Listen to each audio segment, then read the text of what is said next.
అంటే మీరన్నట్టు ట్రైలర్ పెద్ద సెన్సేషన్ క్రియేట్ చేసింది.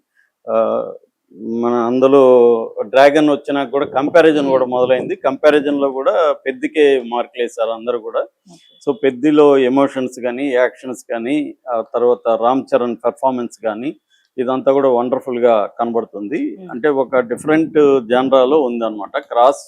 క్రాస్ ఓవర్ స్పోర్ట్ జానర్ అనేది మనకి తెలుగులో ఆల్మోస్ట్ లేదు. హ్మ్. ఏదో ఒక స్పోర్ట్స్‌లో ఉంటాయి. క్రాస్ ఓవర్ స్పోర్ట్స్ పర్సన్ హీరోగా తెలుగులో సినిమాలు లేవు. హ్మ్. సో, ఆ యాంగిల్‌లో ఇది కొత్తదని చెప్పొచ్చు.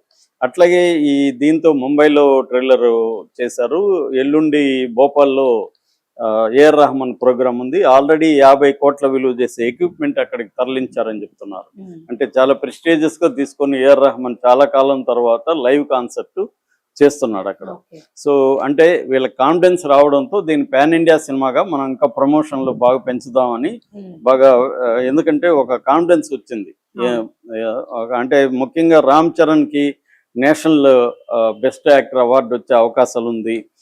పుష్ప లాగా దీన్ని కూడా ముందుకు తీసుకెళ్ళాలి అన్న స్థాయిలో వాళ్ళు ప్లాన్ చేస్తున్నారు. ఈ నేపథ్యంలో సెన్సార్ రివ్యూ కూడా వచ్చేసింది. మామూలుగా అయితే పెద్ద సినిమాలు సెన్సార్ త్వరగా చేయరు వీళ్ళు. లాస్ట్ మినిట్ వరకు చేస్తుంటారు. కానీ పెద్ద టీము ఆల్రెడీ మొన్న 15, 16కే మొత్తం లాక్ చేసేసారు. హ్మ్. ఫైనల్ 8 అయిపోయింది.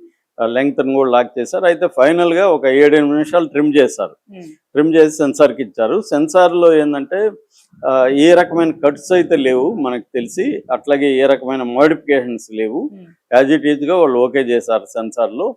అంటే ఎటువంటి కాంట్రవర్సీలు సినిమాలో లేవనేది ఫస్ట్ ఊరట అనమాట. ఎందుకంటే కాంట్రవర్సీలు ఉంటే అదొక తలనొప్పిగా ఉంటది. అటువంటివి ఏమీ లేవు. ఓకే. రెండోది దీంట్లో యూఏ సర్టిఫికేట్ ఇచ్చారు. మనకి మామూలుగా యూఏ ఏ ఇలాగా ఉంటది. యూఏలో కూడా మళ్ళీ యూఏ7, యూఏ13, యూఏ16 ఇలాగా ఉంటది.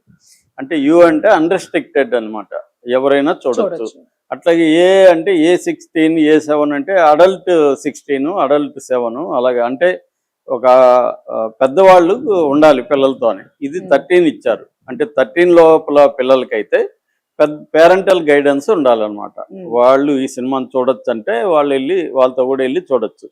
అంతేగాని విడిగా 13 ఏజ్ కంటే తక్కువ ఉన్న పిల్లలు ఈ సినిమా చూడడానికి లేదు. హ్మ్. అది దీని సారాంశం. ఇది బెస్ట్ సర్టిఫికేట్. మామూలుగా యూఎస్ సర్టిఫికేట్ అనేది క్లీన్ సర్టిఫికేట్ గానే ఓకే. పరిగణిస్తారు. సో, ఆ రకంగా కూడా ఇది ఏ సర్టిఫికేట్ కానీ ఏమీ లేదు. Clean certificate. అంటే భయంకరమైన వైలెన్స్ లేదనేది హ్మ్. అర్థమవుతుంది. అట్లాగే రొమాంటిక్‌గా కూడా చాలా తీవ్రమైన రొమాన్స్ కూడా లేదు. ఇది ఫస్ట్ పాయింట్. అవును. రెండోది లెంగ్త్. ఇది మొత్తం 182 నిమిషాలు. హ్మ్.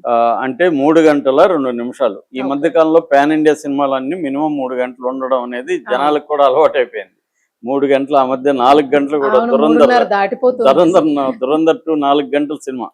అయినా అది పెద్ద హిట్ అయింది. 1000 కోట్ల క్లబ్‌లోకి వెళ్ళింది. అంటే ముందే ప్రిపేర్ అవుతారు మెంటల్‌గా. అవును. మనం 3 గంటల సినిమాకెళ్ళి కూర్చోవాలి లేదా 4 గంటలు కూర్చోవాలి. మెంటల్‌గా ప్రిపేర్ అయినప్పుడు వాళ్ళకి ఇబ్బంది ఉండదు. అవును. సో, అట్లా కాకుండా అందుకనే మెంటల్‌గా ప్రిపేర్ చేస్తారు. లెంగ్త్ ఇంతుంది. ఎందుకు అవును. ఉందంటే అంత పొటెన్షియల్ ఉంది అవన్నీ.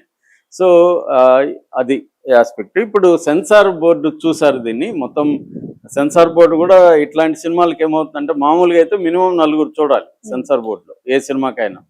చాలా సినిమాలకి నలుగురు రావడమే కష్టం ఉంటది. అవును. వాళ్ళు ఎందుకంటే వాళ్ళు దొరకరు. ఆ నలుగురు రావాలి. ఏంది సినిమా చాలా మందికి అన్ని సినిమాలు చూడడం కూడా నరకం అది. ఎందుకంటే అవును. బ్యాడ్ అంత ఓపికగా చూడాలి కదా వాళ్ళు. చూడాలి. దాంట్లో ఏదైనా మళ్ళీ తప్పులు లేకపోతే అవన్నీ కటింగ్స్ ఉంటే పిన్ రాసుకోవాలి. ఇవన్నీ ఉంటది వాళ్ళకి. పిన్ టు పిన్ చూసి నోట్స్ కానీ ఇలాంటి రాసుకోవాలి. సినిమాలకి ఏందంటే అక్కడ కూడా థియేటర్ ఫుల్ అవుతుందన్నమాట. అంటే సెన్సార్ బోర్డు మెంబర్లందరూ కూడా వచ్చి చూస్తారు. అలాగా ఇది కూడా ఫుల్ అయిందని చెప్తున్నారు. సో, అక్కడ నుంచి లీక్ అవుతాయి కాబట్టి అఫిషియల్‌గా చెప్పకూడదు కాబట్టి ఎవరు చెప్పలేదు గానీ లీక్ అయింది. ఆ లీక్ అయింది ఏందంటే బేసిక్‌గా చాలా ఎక్స్ట్రార్డినరీగా ఉంది సినిమా అని. హ్మ్. అంటే బేసిక్‌గా వాళ్ళకి నచ్చింది ఏందంటే విలేజ్ పాలిటిక్స్, విలేజ్ లైఫ్‌ని చూపించిన అథెంటిక్ పద్ధతి. హ్మ్. అదొకటి చాలా బాగుందని. అట్లాగే రామ్ చరణ్ ఎక్స్ట్రార్డినరీ మేకోవర్ అయ్యాడని దీంట్లో. అతని ఫిట్‌నెస్ గానీ, అతను కుస్తీ పోటీలు గానీ, హ్మ్. ముఖ్యంగా యాక్షన్ సీక్వెన్సెస్ చాలా ఎక్స్ట్రార్డినరీగా ఉంది. ఊహించని స్థాయిలో యాక్షన్ సీక్వెన్సెస్ ఉన్నాయి. అందులో రామ్ చరణ్ ఇరగదీశాడనేది సెన్సార్ బోర్డు మెంబర్లు చెబుతున్నారు. హ్మ్. అట్లాగే ఇంటర్వెల్ బ్లాక్ చాలా ఎక్స్ట్రాడినరీగా ఉందని చెప్తున్నారు. క్లైమాక్స్ ఈ రెండు సినిమాకి హైలైట్. ఈ రెండు కూడా మాస్ ఆడియన్స్ ని క్యాప్చర్ చేస్తాయని చెప్తున్నారు. అంటే ఇప్పుడు ఏంటంటే ఒకటి మాస్ ఆడియన్స్ ఉంటే దానికి విపరీతమైన హైప్ వస్తుంది, కానీ డబ్బులు రావు. డబ్బులు రావాలంటే క్లాస్ ఆడియన్స్ కి బాగా, అంటే ఫ్యామిలీ ఆడియన్స్ కి, యూత్ కి కనెక్ట్ అవ్వాలి. ఎందుకంటే అయ్యర్ టికెట్ ఇచ్చిపోయేది వీళ్ళే. మాస్ ఆడియన్స్ 20 రూపాయలు 30 రూపాయలు పెడితే ఎన్ని టికెట్లు వచ్చేది.